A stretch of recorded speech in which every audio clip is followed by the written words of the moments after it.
Bukod nga pala sa school celebration, meron din kami celebration sa McDo at dito nga sa bahay namin. At ito nga yung ganap namin bago nga mangyari ang mga bagay-bagay at bangak sa kuna. Chares. Nga napakahaba ng video mga day, nauubusan talaga ako ng sasabihin sa inyo. Ano pa bang ikukwento ng babaeng yan sa inyo? Huwag kayong malito mga day, hindi yan aso, kambing yan. Yung kambing na yan mga day, isa yan sa lulutuin nilang pulutan dito sa bahay. Kaya lang itong anak ko parang ayaw niyang paluto na para bang gusto niyang alagaan na lang. Syempre bago ang lahat mga day, pumunta muna kami ng simbahan ng anak ko para mag-thank you Lord sa lahat ng blessing na natatanggap namin. Pagtapos nga namin pumunta ng simbahan mga day, dumaan lang kami sa SM para bulin lang yung mga kulang pa para doon sa mga lulutuin namin. Sobrang hirap mag voice over mga day, kala nyo napakadali nito. Nakakapilipit ng dila na para bang nabubulol na ang babaeng yan. Minsan dinadaan ko na lang sa energy mga day para hindi ako mainis, para hindi ako mapagod, para go lang, push lang, ganun. Pag-uwi nga namin ng bahay at tungat naglaro na agad yung anak ko, nakipaglaro na agad siya mga day, nagkalat agad siya kahit kakalinis ko lang na para bang hindi ako napapagod kakalinis. Chares! Syempre okay lang yan dahil birthday mo naman, go lang, push lang, magkalat ka lang hanggat kailan mo gusto. Chares! Pagdating nga ng gabi, ito na nga niready na nila yung lulutuin nila para sa kinabukasan mga day, minamarinate nila yan ng overnight kaya napakasarap niyan. Yung kambing nga mga day, wala na, kinatay na, binitin na nila.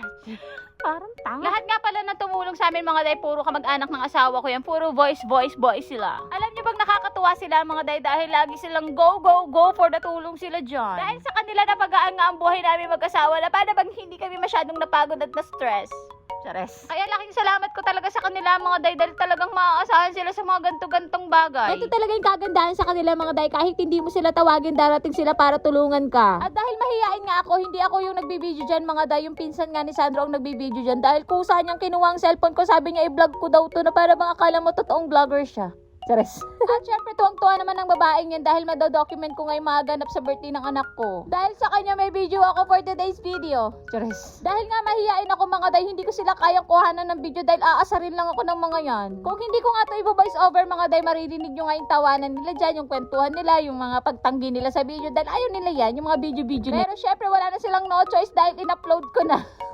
Hindi naman sobrang bongga ng birthday ng anak ko mga day, pero makikita mo naman yung tulungan nila na para bang akala mo may okasyon na bonggahan dito sa bahay namin. Makikita nyo naman mga day, nagluluto sila sa malaking kawa, tas ang gamit nila yung malaking balde. Nakakatuwa lang dahil lahat yan masarap mga day, walang tapon dyan, talagang taob lahat yan. Siyempre bukod nga para sa may tumutulong sa amin magluto, meron din tumutulong sa amin magkabit ng tolda dito mga day dahil nga kinabukasan mainit dyan, syempre kailangan may tolda yan. So kung aasaan nyo ang papasado rin sa mga ganyan mga day, malabo talaga, hindi niya kaya yung mga ginagawa ng mga pinsan niya. Hindi ko nga kasi machika sa inyo kung ano ba tong niluluto nila, pero parang alam ko yan yung kambing. Halos nga lahat ng bisita ko wala akong narinig ang sarap, sinong nagluto nito. At ito nga pala yung pinsan ni Sandro na nagluluto mga day, hindi ko alam kung single siya, pero kung bet mo ilalagay ko na nga lang sa comment section yung link. Hindi kayo lugi dyan mga day, masarap magluto yan. Pero syempre mga day, eme lang yun, walang ganon. Syempre habang nagluluto, hindi dyan mawawala ang paggawa ng pulutan, tapos after nila dyan, magnonomo-nomo na sila dyan. Sa haba ng video na to mga day, hindi ko alam kung anong kakwento ko sa mga yan. Basta ang alam ko mga day, talaga namang napakabait nila na tinulungan nila kami at dahil napagaan ng buhay naming mag-asawa. Siyempre, i-reveal ko na rin sa inyo yung nag-video nito.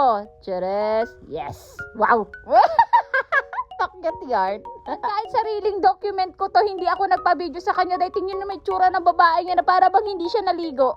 Sabi ko nga sa inyo, mahihain ako kaya lahat ng vlog ko sa loob lang ng bahay, hindi ako lumalabas dahil hindi ko kaya kumuha ng mga ganyang video. Saka dahil alam ko mapang-asar tong mga pinsan ni Sandro, hindi ako pwede magkuha-kuha sa kanila ng ganyang video mga day dahil aasarin lang ako ng mga yan. After nga nila dyan mga day, tungat kumain muna sila. Syempre mga day, kakain sila ng hapunan dahil anong oras na nga ng mga oras na yan. Ano daw?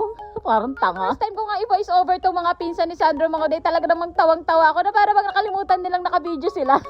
At dahil sa video na to mga day, makikilala nyo na nga yung mga kamag-anak ng asawa ko. Kinabukasan nga ito na nga yung ganap ng anak ko sa McDo mga day, dahil ito talagang totoong celebration ng birthday niya dito sa McDo, tapos konting inuman lang sa bahay namin. Nakakatuwa lang din na dumating yung mga kamag-anak ko na ang layo ng pinanggalingan nila, talaga naman nag-effort silang pumunta dito sa amin. From Antipolo to Batangas, talagang dinayo nila yan, pero dahil nag-enjoy din naman sila sa party ng anak ko mga day, sulit naman ang pagdayo nila sa amin. Ang sarap isipin, ang sarap namnamin na nararanasan ng anak ko yung mga gantong party. Yung mga party na hindi ko naranasan nung bata ako mga day.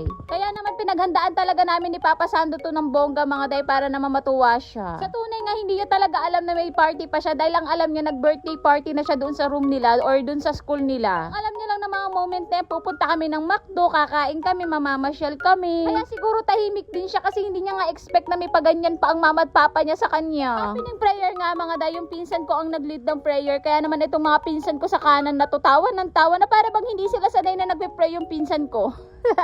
Siya, gusto ko lang magpasalamat sa mga kamag-anak ko, kamag-anak ni Sandro na tumulong at pumunta sa birthday party ng anak ko, kaibigan, kaklase, mga day. Sobrang na-appreciate ko lahat ng effort nyo. Thank you, love you all, mwah. Sana naging masaya kayong lahat. Dito ko na tatapusin tong video na to. Bye-bye!